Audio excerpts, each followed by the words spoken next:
प्रीति films की प्रस्तुति।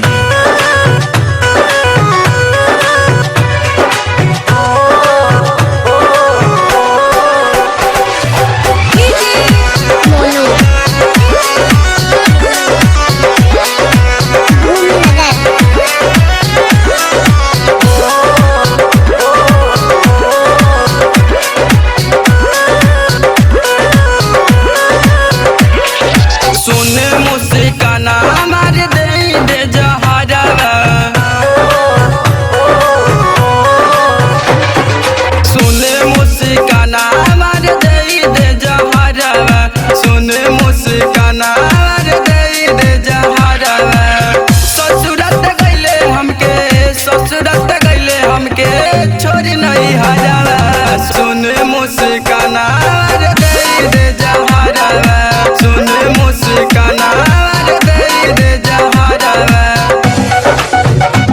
Mix by Preeti recording studio Dayalpur सारा।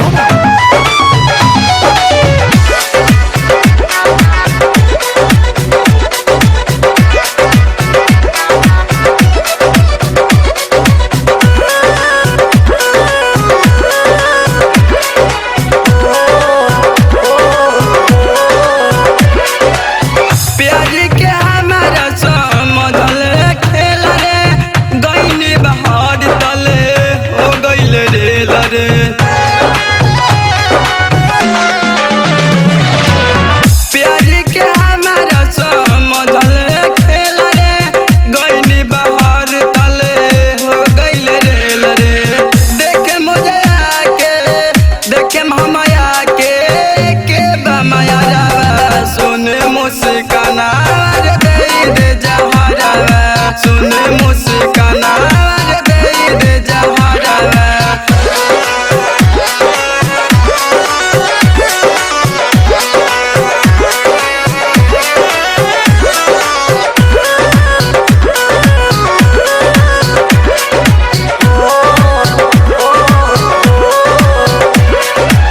खून जैसे बरसला अखिया से पानी तोरा पे सजना